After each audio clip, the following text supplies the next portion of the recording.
আমন্ত্রণ জানাচ্ছি প্রবাস কণ্ঠ রাতের বুলেটিনে পাওয়ার্ড বাই জেএনজি কার্গো। শুরুতেই জানিয়ে দেব আজকের প্রধান শিরোনামগুলো। মালয়েশিয়ায় কর্মক্ষেত্রে শ্রমিকদের নিরাপত্তা সংক্রান্ত নতুন আইন কার্যকর হচ্ছে জুনে। মালয়েশিয়ায় তীব্র গরমে শ্রমিকদের নিয়ে যে নির্দেশনা এলো। এবং এপ্রিলে বেড়েছে প্রবাসী আয় প্রতিদিন গড়ে $6.5 কোটি। দেখছিলেন শিরোনাম, এবার বিস্তারিত। মালয়েশিয়া থেকে দেশে মালামাল পাঠানোয় পাশে আছে প্রবাসীদের বিশ্বস্ত জেএমজি কার্গো অ্যান্ড লজিস্টিক্স। প্রতি শুক্রবার শিপমেন্টে মালামাল যাচ্ছে বাংলাদেশের 64 জেলায়, প্রতি কেজি মাত্র 26 রিঙ্গিত করে।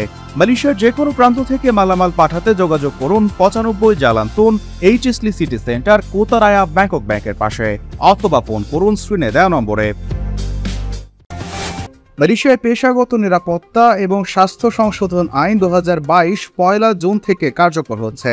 এইভাবে দেশব্যাপী কর্মক্ষেত্রে নিরাপত্তা এবং স্বাস্থ্যের স্তর আরও বৃদ্ধি পাবে বলে মন্তব্য করেছেন দেশটির মানব সম্পদ মন্ত্রী স্টিভেন সিম চিকিয়ং।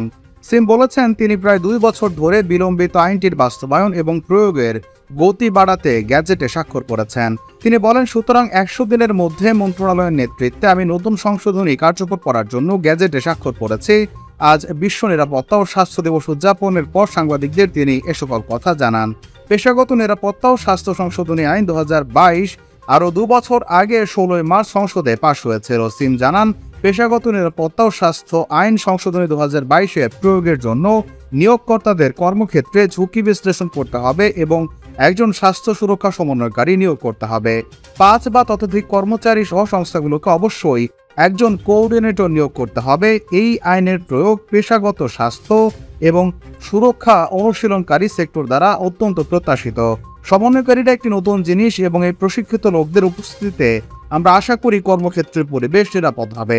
এদিকে তিনি আরও জানিয়েছেন, এই বছর সারা দেশে মোট 13,000 কর্মী পেশাগত মানসিক স্বাস্থ্য প্রাথমিক চিকিৎসা প্রশিক্ষণ কর্মসূচি নেবেন। তিনি বলেন, চলতি বছরের ফেব্রুয়ারিতে চালু হওয়ার পর থেকে এই কার্যক্রমটি বেশ সাড়া ফেলেছে এবং মোট 4,000 কর্মীকে প্রশিক্ষণ দেওয়া হয়েছে। বৈশ্বিক জলবায়ু পরিবর্তনের ফলে উদ্ভূত ঝুঁকি মোকাবেলায় মালয়েশিয়ার কর্মস্থলে মালিক শ্রমিক সকল পক্ষকে হাতে হাত মিলিয়ে কাজ করার আহ্বান জানানো হয়েছে। National institute of occupational safety and health এর ভাইস চেয়ারম্যান মানিভানন গোয়েন বলেছেন, আন্তর্জাতিক শ্রম সংস্থা আইএলওর সমীক্ষার ভিত্তিতে জলবায়ু পরিবর্তনের প্রভাবে বিশ্বব্যাপী প্রায় 70% শ্রমিক হিট স্ট্রোকের মতো বিভিন্ন বিপদের সম্মুখীন হয়েছে।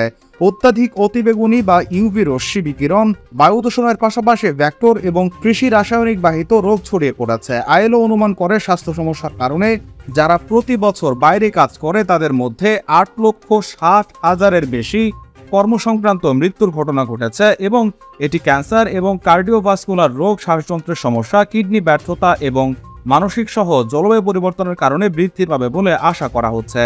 স্বাস্থ্য সম্পর্কিত এই সকল সমস্যা মোকাবেলায় মালয়েশিয়ার সকল নিয়োগকর্তাদের প্রতি আহ্বান জানায় এনওএসএইচ। তিনি দেশব্যাপী শ্রমিকদের নিরাপত্তা, স্বাস্থ্য এবং কল্যাণের মাত্রা সম্মিলিতভাবে বাড়ানোর জন্য সকল পক্ষকে সময় আহ্বান জানান।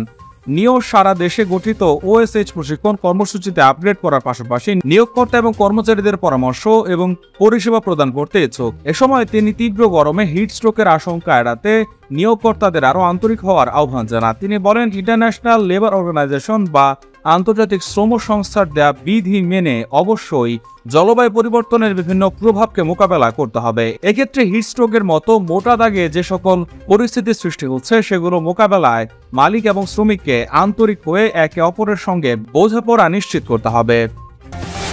চলতি এপ্রিল মাসের প্রথম 26 দিনে বৈধ পথে অর্থাৎ ব্যাংকিং চ্যানেলে $168 কোটি 10 লাখ সমপরিমাণ অর্থ দেশে পাঠিয়েছেন প্রবাসীরা। এই হিসেবে গড়ে প্রতিদিন $6 কোটি 46 লাখ রেমিটেন্স এসেছে। রোববার বাংলাদেশ ব্যাংকের হালনাগাদ প্রতিবেদন থেকে এই তথ্য জানা গেছে। এতে বলা হয়, এপ্রিল মাসের প্রথম 26 দিনে দেশে এসেছে $168 কোটি 9 লাখ 70 হাজার মার্কিন ডলার রেমিটেন্স। এর আগে গত মার্চ মাসের প্রথম 26 দিনে এসেছিল $162 কোটি 76 লাখ মার্কিন ডলার রেমিটেন্স। সেই হিসেবে চলতি মাসে বেড়েছে রেমিটেন্স প্রবাহ। এদিকে এপ্রিলের 26 দিনে আসা রেমিটেন্সের মধ্যে রাষ্ট্র মালিকানাধীন ব্যাংকগুলোর মাধ্যমে এসেছে $16 কোটি 1 লাখ 80 হাজার। এছাড়া বিশেষায়িত ব্যাংকের মাধ্যমে এসেছে $8 কোটি 98 লাখ, বেসরকারি ব্যাংকের মাধ্যমে $142 কোটি 56 লাখ 30 হাজার ও বিদেশি ব্যাংকগুলোর মাধ্যমে রেমিটেন্স এসেছে $53 লাখ 60 হাজার। উল্লেখ্য, দেশের ইতিহাসে 2020-21 অর্থ বছরে সর্বোচ্চ রেমিটেন্স পাঠিয়েছিলেন প্রবাসী বাংলাদেশিরা। ওই অর্থ বছরে $2,478 কোটি সমপরিমাণ অর্থ দেশে পাঠান তারা।